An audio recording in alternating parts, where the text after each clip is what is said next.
Hello and welcome to a very special edition of Salute. I'm here in Leesburg at the Moose Lodge, and we're waiting for the arrival of Cody Hughes, a young man who's ridden his bicycle all the way from Salt Lake City, Utah, down to Florida to meet up with his parents, and he's done this with the Gary Sinise Foundation. For those of you who don't know what the Gary Sinise Foundation is, I'd like you to check out this little clip that we have.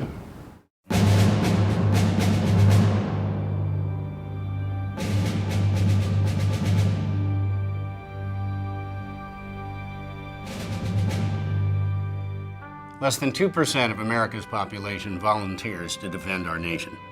Though we rarely see them, we live the benefits of these heroes' sacrifices in the freedom we know and the safety we feel. As citizens, it's our duty to ensure our defenders get the support they need before, during, and after the battle. Each and every day, the Gary Sinise Foundation serves our nation by honoring our defenders, veterans, first responders, and their families. We do this by creating and supporting unique programs designed to entertain, educate, inspire, strengthen, and build communities.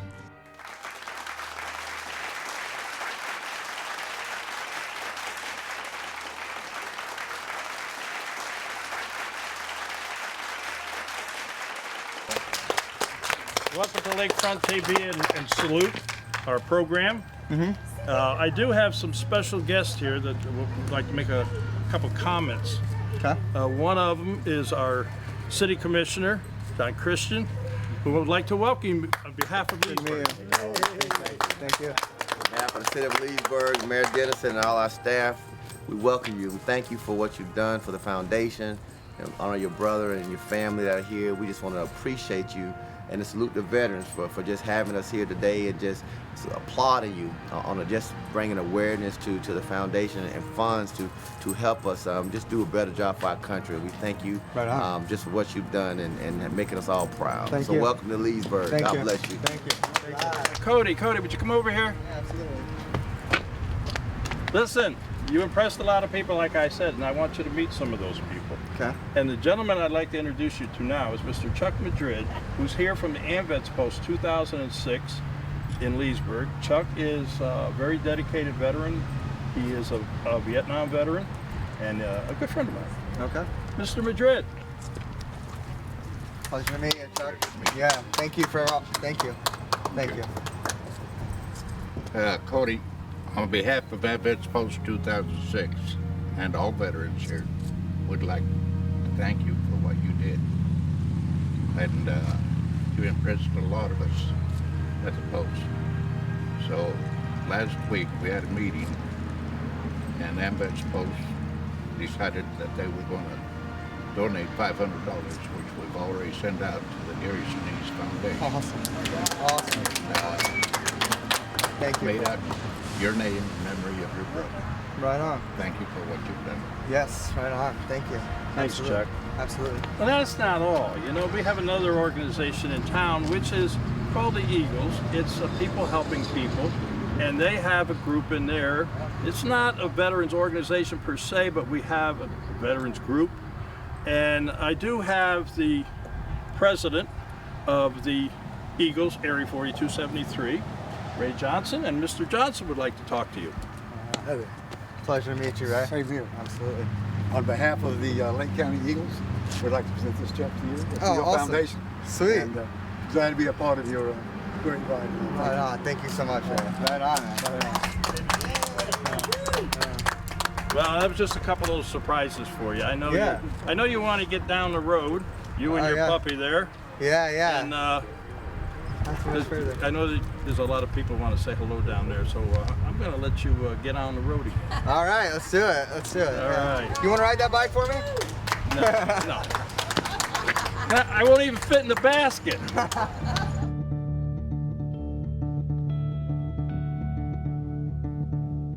Oh, say, can you see by the dawn's early light what so proudly we hailed at the twilight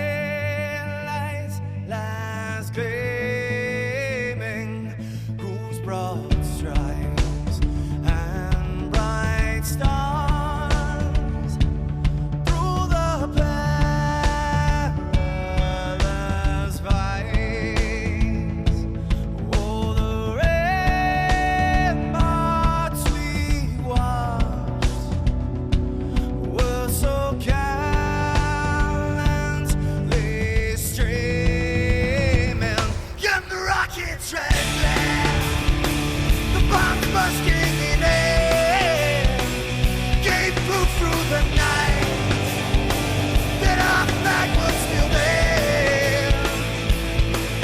Oh, say, does that star-spangled banner yet wave for the land of the free? In the home of the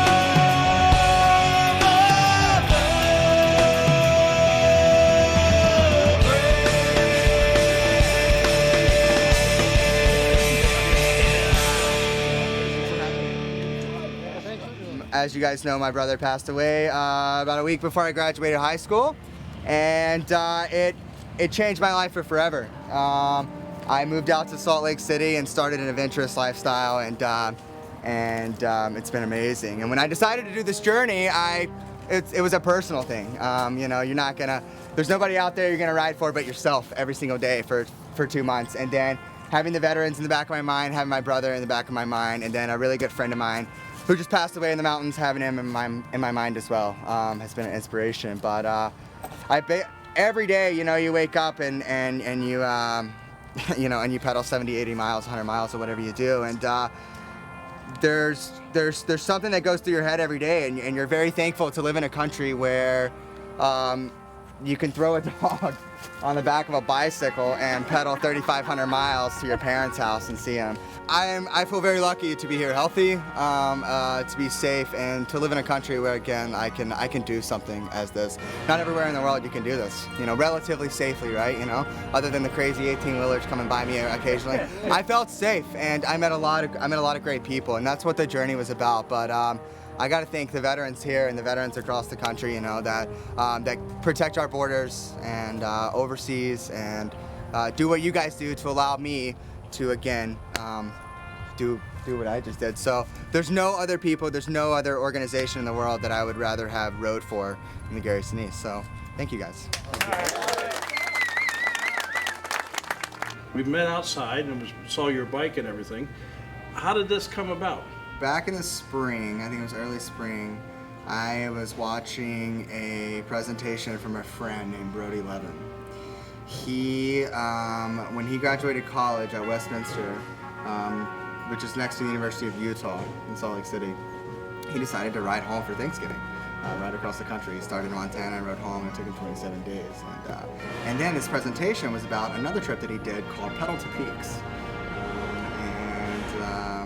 He took a train to Portland, Oregon, and biked and skied volcanoes via bicycle the whole way with a friend to Seattle. And he skied 3 volcanoes along the way. And I was just watching this amazing presentation, and the guy's a great presenter.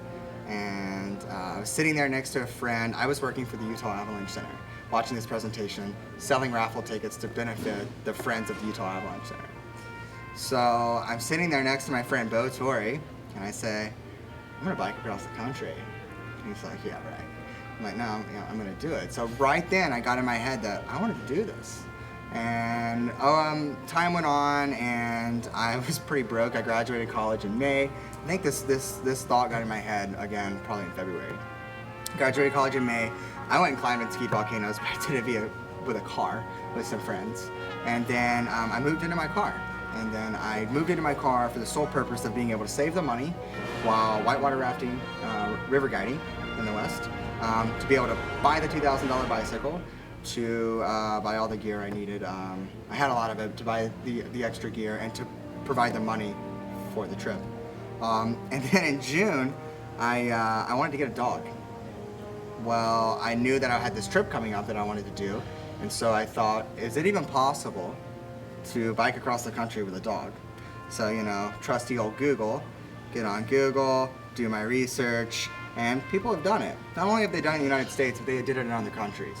And so with a lot more logistics, more difficult logistics, I should say, than my trip. You know, when you're crossing every border and you have to have all these different medical records for your dog. I got my dog shots, you know. I got her at 8 weeks from a ranch in Evanston, Wyoming, and I started training with her a little bit. I got the bike, and then over time, as I wanted to do this, I started thinking about, you know, if I'm gonna do this, I need to have another cause. You know, there's got to be some more inspiration. When my brother in mind, I knew it was going to be difficult. I knew a veteran organization is where I wanted to put that purpose. So you started out on this trip, and one of the inspirations was your brother.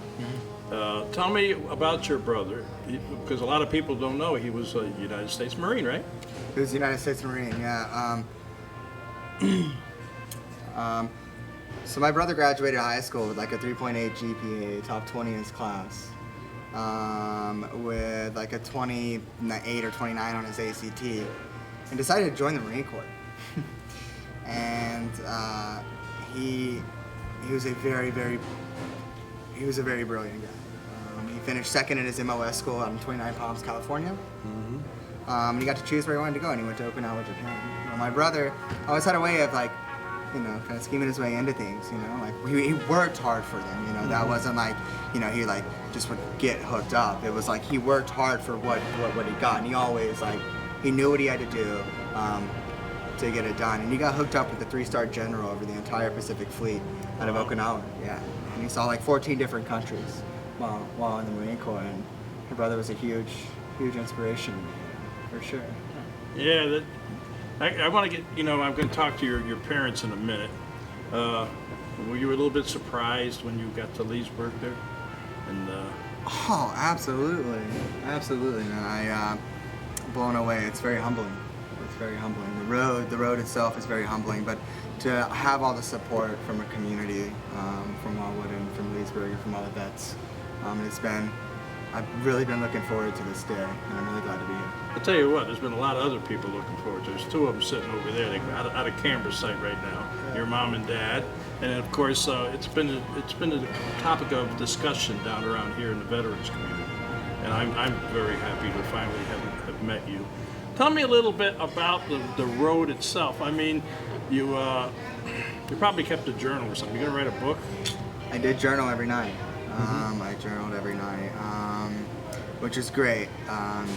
So, you know, I started out in Utah, Salt Lake City, and from day one, this thing was an adventure. And it's kind of funny from the ending day, you know, today being like 2 months and 2 days on the road, it's been an adventure. So from day one, my dog pooped her crate about 4 minutes. There it is, yeah, folks. There you go.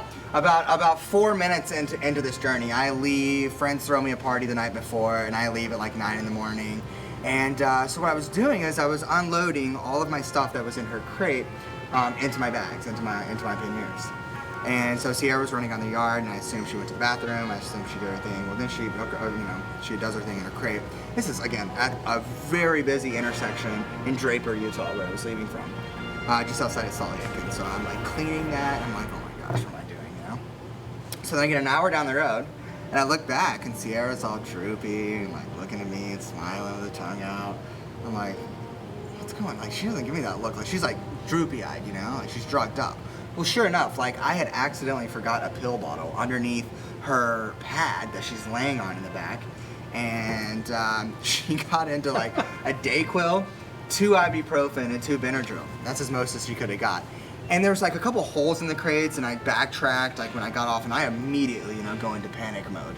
I call my friend Ginger, and I'm like, Ginger, you've got to come and pick me up. And somehow we fit my bicycle into the back of her like small Subaru Crosstrek, and we took Sierra to the emergency vet. Well, they gave her charcoal. It had been too late. Like, I was like 45 minutes from Ginger at this point.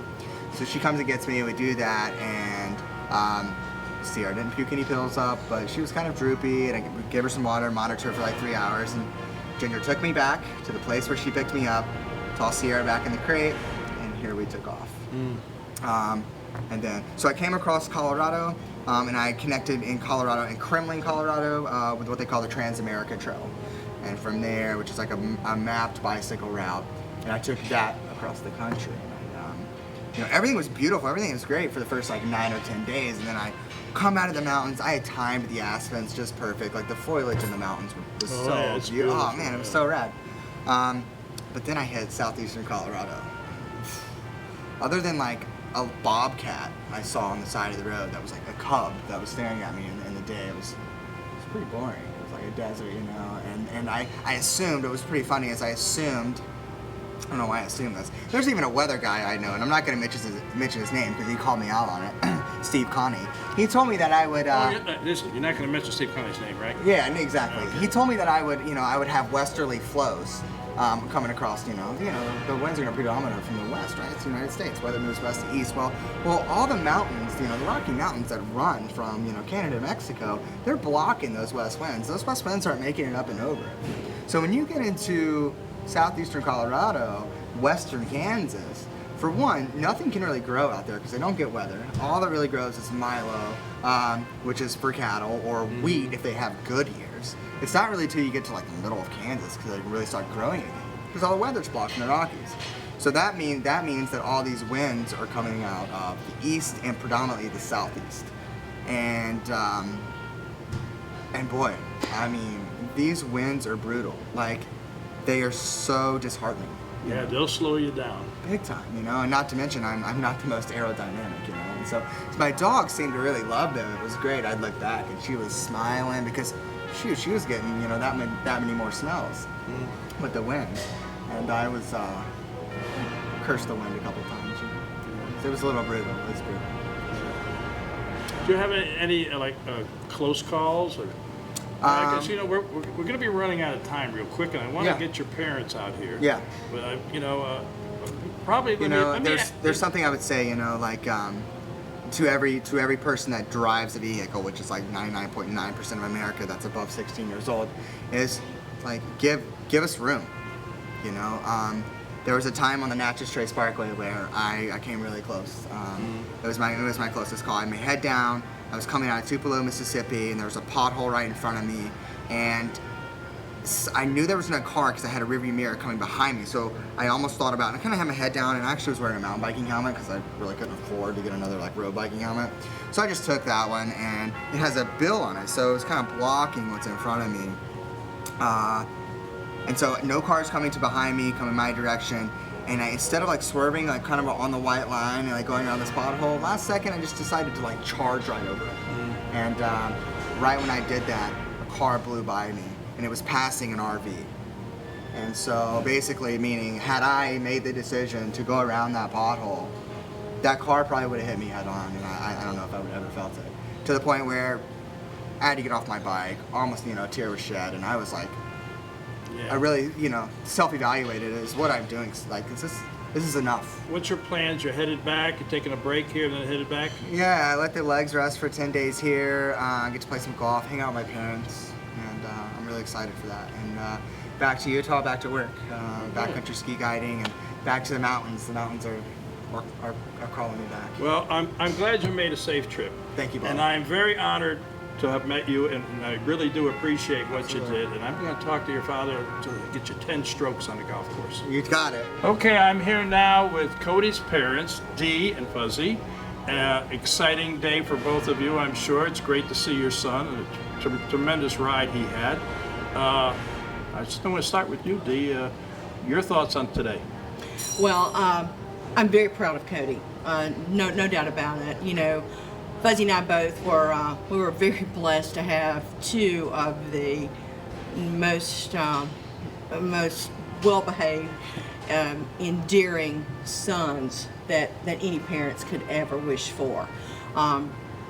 Cody has continued to make us proud in everything that he decides that he is going to do.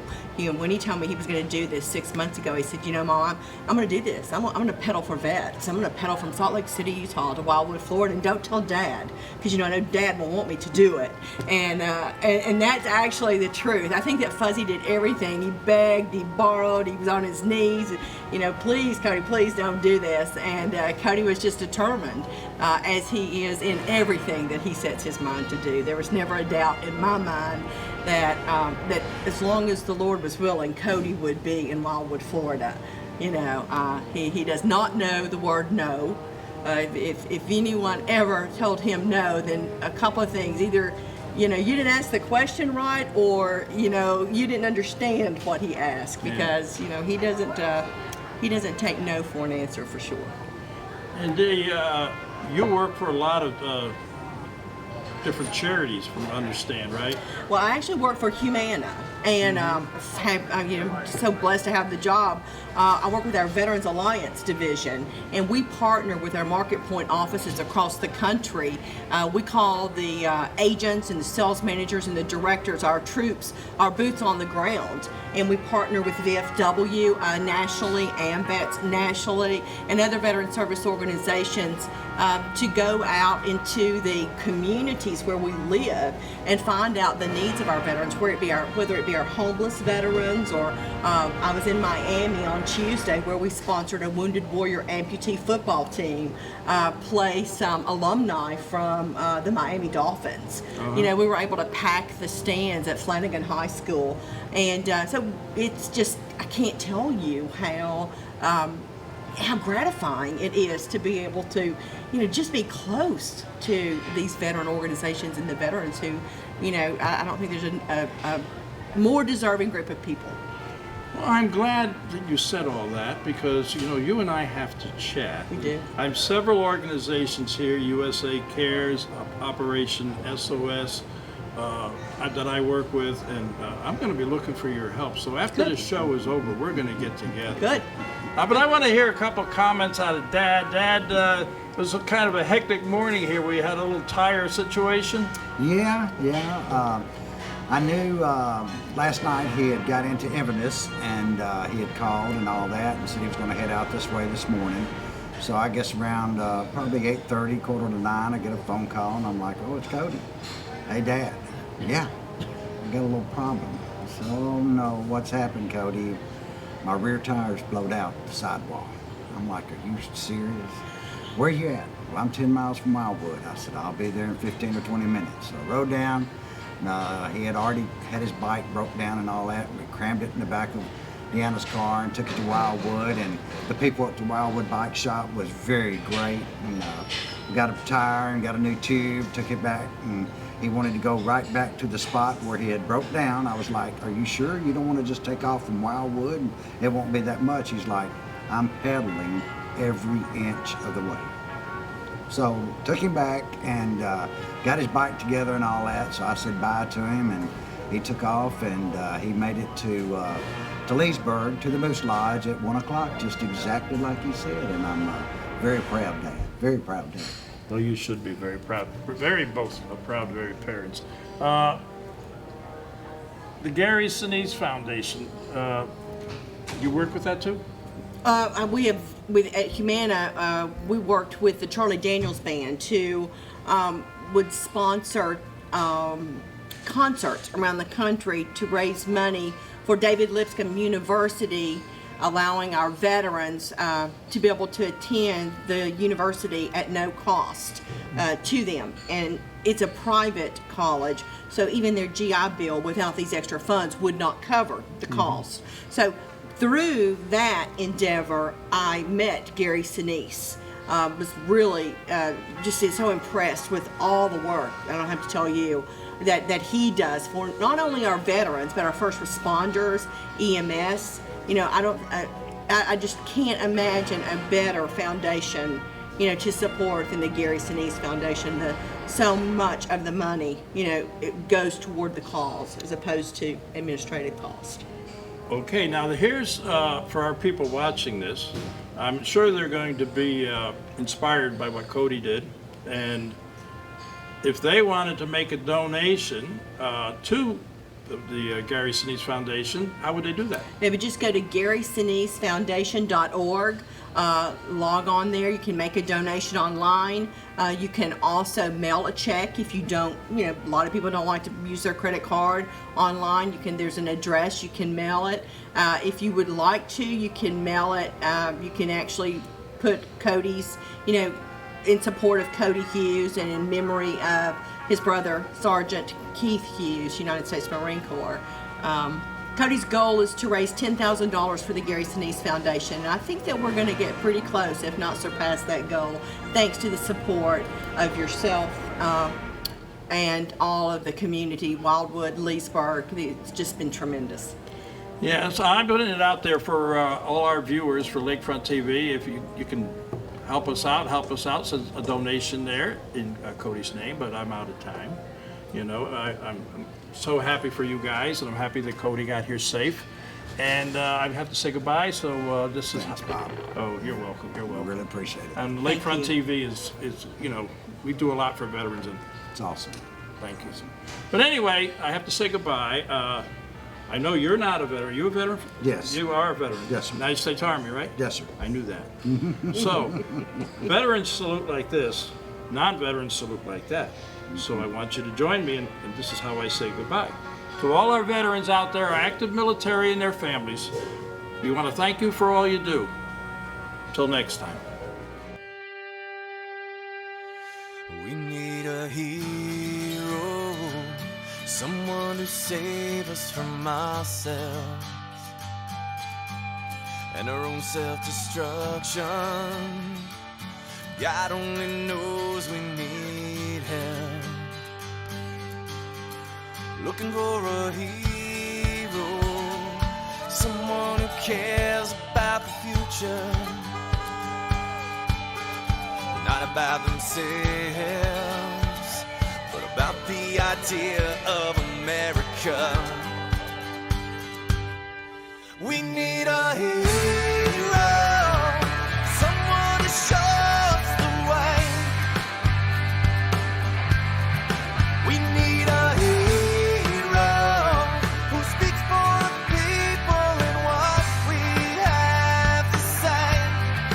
We still believe this land of the free is still America. We still believe in the land of the free, and we need a miracle. You know this freedom is anything but free. What we have here depends on those who will fight for what they believe. When we stand together, there's nothing that we can't achieve. This nation